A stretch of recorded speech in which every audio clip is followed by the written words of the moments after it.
अध्याय 4 दिव्य ज्ञान। भगवान श्री कृष्ण ने कहा, मैंने इस अमर योग विद्या का उपदेश सूर्यदेव विवस्वान को दिया और विवस्वान ने मनुष्यों के पिता मनु को उपदेश दिया और मनु ने इसका उपदेश इक्ष्वाकु को दिया। आज मेरे द्वारा वही यह प्राचीन योग यानी परमेश्वर के साथ अपने संबंध का विज्ञान तुमसे कहा जा रहा है, क्योंकि तुम मेरे भक्त तथा मित्र हो। अतः तुम इस विज्ञान के दिव्य रहस्य को समझ सकते हो।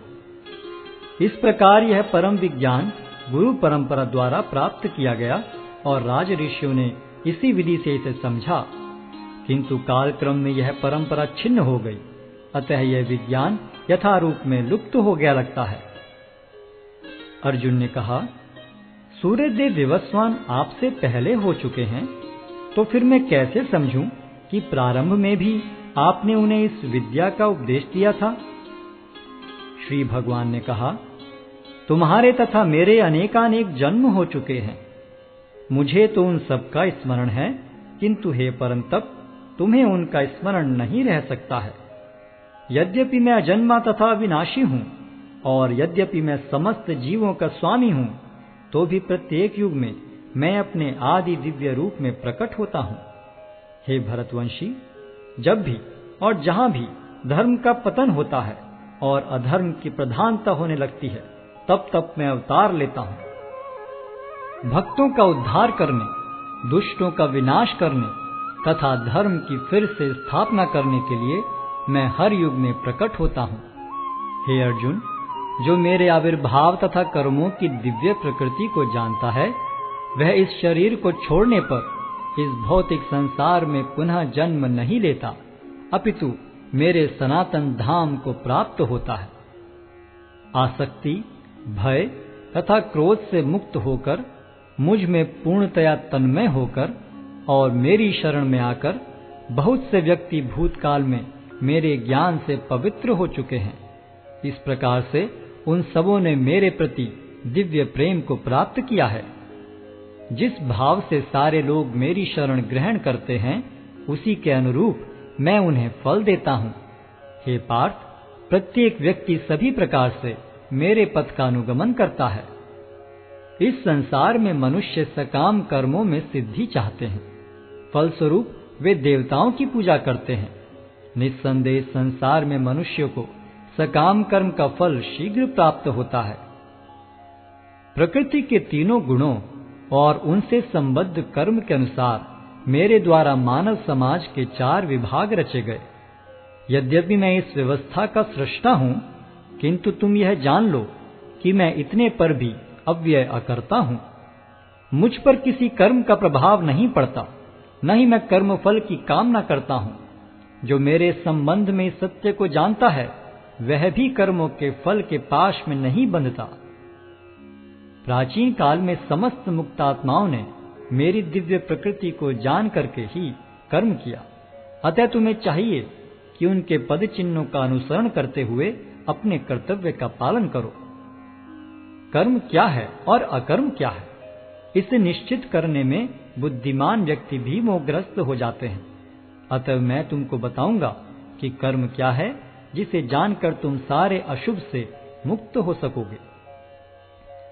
कर्म की बारीकियों को समझना अत्यंत कठिन है। अतः मनुष्य को चाहिए कि वह यह ठीक से जाने कि कर्म क्या है, विकर्म क्या है और अकर्म क्या है। जो मनुष्य कर्म में अकर्म और अकर्म में कर्म देखता है, वह सभी मनुष्यों में बुद्धिमान है और सब प्रकार के कर्मों में प्रवृत्त रहकर भी दिव्य स्थिति में रहता है।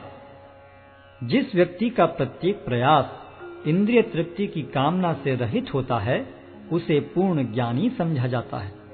उसे ही साधु पुरुष ऐसा करता कहते हैं, जिसने पूर्ण ज्ञान की अग्नि से कर्म फलों को भस्मसात कर दिया है। अपने कर्म फलों की सारी आसक्ति को त्याग कर सदैव संतुष्ट तथा स्वतंत्र रहकर वह सभी प्रकार के कार्यों में व्यस्त रहकर भी कोई सकाम कर्म नहीं करता।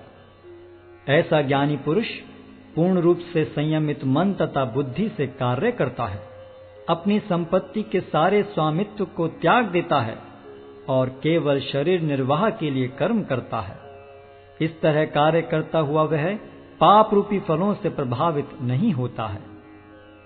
जो स्वतः होने वाले लाभ से संतुष्ट रहता है, जो द्वंद्व से मुक्त है और ईर्ष्या नहीं करता, जो सफलता तथा असफलता दोनों में स्थिर रहता है, वह कर्म करता हुआ भी कभी बंधता नहीं। जो पुरुष प्रकृति के गुणों के प्रति अनासक्त है और जो दिव्य ज्ञान में पूर्णतया स्थित है, उसके सारे कर्म ब्रह्म में लीन हो जाते हैं। जो व्यक्ति कृष्ण भावनामृत में पूर्णतया लीन रहता है, उसे अपने आध्यात्मिक कर्मों के योगदान के कारण अवश्य ही भगवत धाम की प्राप्ति होती है, क्योंकि उसमें हवन आध्यात्मिक होता है और हवि भी आध्यात्मिक होती है। कुछ योगी विभिन्न प्रकार के यज्ञों द्वारा देवताओं की भली भांति पूजा करते हैं और कुछ परब्रह्म रूपी अग्नि में आहुति डालते हैं। इनमें से कुछ विशुद्ध ब्रह्मचारी श्रवणादि क्रियाओं तथा इंद्रियों को मन के नियंत्रण रूपी अग्नि में स्वाहा कर देते हैं, तो दूसरे लोग इंद्रिय विषयों को इंद्रियों की अग्नि में स्वाहा कर देते हैं।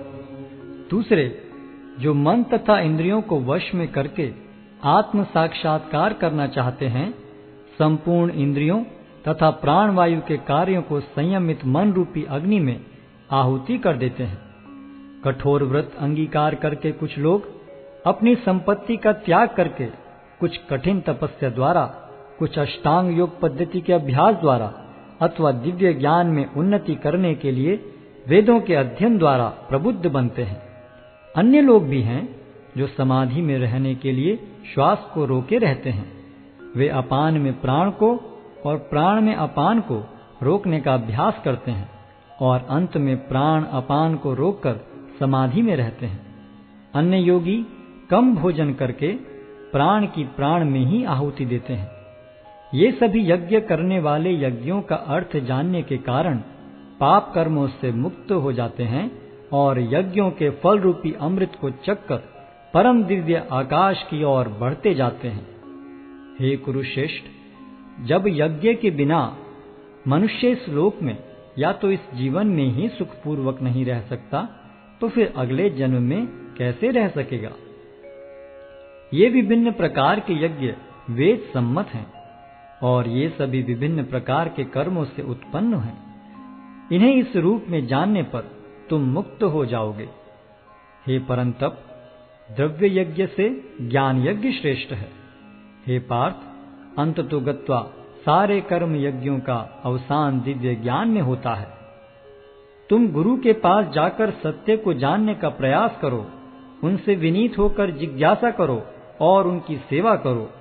स्वरूप सिद्ध व्यक्ति तुम्हें ज्ञान प्रदान कर सकते हैं, क्योंकि उन्होंने सत्य का दर्शन किया है।